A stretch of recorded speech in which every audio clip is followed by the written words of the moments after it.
Allahumma barik wa salli wa sallim nahmadu nusalli ala rasulihil karim amma ba'.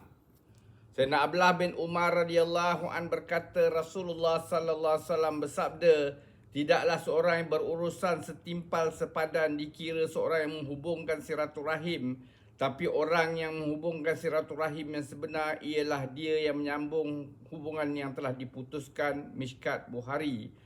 Sayyidina Abdullah bin Umar radhiyallahu anhuma berkata, Nabi SAW bersabda, tidaklah seorang yang berurusan setimpal sepadan dikira seorang yang menghubungkan silaturahim, tapi orang yang menghubungkan silaturahim yang sebenar ialah dia yang menyambung hubungan yang telah diputuskan. Mishkat Bukhari.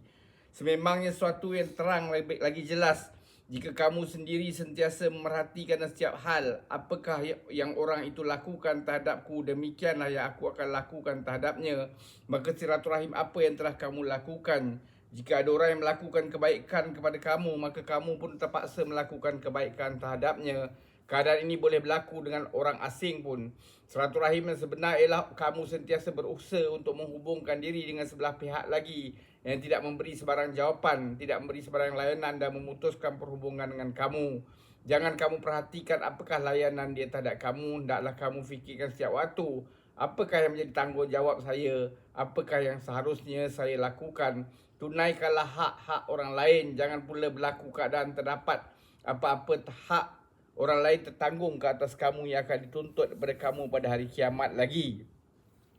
Seorang sahabat radhiyallahu an telah bertanya kepada Nabi sallallahu alaihi wasallam, ya Rasulullah, saya ada saudara mara, saya menghubungkan silaturahim dengan mereka sedangkan mereka memutuskan hubungan dengan saya. Saya berbuat baik terhadap mereka sedangkan mereka berbuat buruk terhadap saya. Dalam setiap hal saya bersabar, sebaliknya mereka selalu berlaku jahil terhadap saya. Baginda sallallahu alaihi wasallam bersabda, jika semua yang kamu katakan itu benar, maka sebenarnya mereka dengan sendirinya telah menjadi hina dan bantuan Allah SWT akan sentiasa bersama kamu selama kamu kekal di atas amalan kamu itu. Selama mana bantuan Allah SWT bersama seorang, maka tiada sebarang mudarat daripada siapa pun yang boleh sampai kepadanya, dan tiada sebarang pemutusan hubungan daripada sesiapa yang boleh menjadi penghalang apa-apa manfaat kepadanya. Ya Allah, aku rela untuk kehilangan seluruh daripadamu. Janganlah kau hilang padaku, kerana kehilanganmu adalah musibah yang besar untukku. Dalam sebuah hadis, Nabi SAW bersabda, Tuhanku telah memerintahkan 9 perkara kepadaku. Pertama, takutilah Allah secara zahir dan batin, yakni pada hati dan anggota zahir ataupun semasa bersendirian dan berterang-terangan. Kedua, berlaku adil, sama ada ketika reda ataupun marah. Kebiasaannya jika seorang itu suka pada seorang, maka segala keaibannya disembunyikan dan kalungan pujian akan diberikan. Sebaliknya, jika marah, maka pelbagai tuduhan palsu akan dilontarkan. Namun saya diperintahkan agar berlaku adil dalam apa-apa keadaan pun. Ketiga, bersederhana semasa miskin ataupun kaya. Tidaklah kedekut semasa miskin dan tidak juga berlebihan semasa kaya, ataupun tidak berkeluh kesah semasa miskin dan tidak sombong dan bongkak semasa kaya. Keempat, hubungi silaturahim dengan orang yang memutuskan silaturahim dengan saya.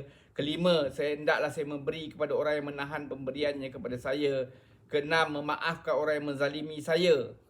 Jangan merancang untuk membalas dendam terhadapnya. Ketujuh, diamnya saya hendaklah merupakan fikir untuk akhirat ataupun fikir akan tanda-tanda kebesaran Allah SWT. Kelapan, percakapan saya hendaklah merupakan zikir, sama dalam bentuk tasbih dan lain-lain ataupun dalam bentuk menyampaikan hukum Allah kepada manusia. Kesembilan, pandangan saya merupakan pengajaran, yang hendaklah saya mengambil pengajaran pada apa-apa yang saya pandang. Kesepuluh, sentiasa menyuruh orang membuat makruf. Semoga Allah SWT bagi taufik untuk kita ambil iktibar, amalkan dan sampaikan. Subhanallahi wa bihamdihi, subhanakallahumma wa bihamdika, asyhadu an la ilaha illa anta, astaghfiruka wa atubu ilaik. Subhana rabbika rabbil izzati amma yasifun wa salamun al mursalin. Alhamdulillah rabbil alamin. Taqabbalallah.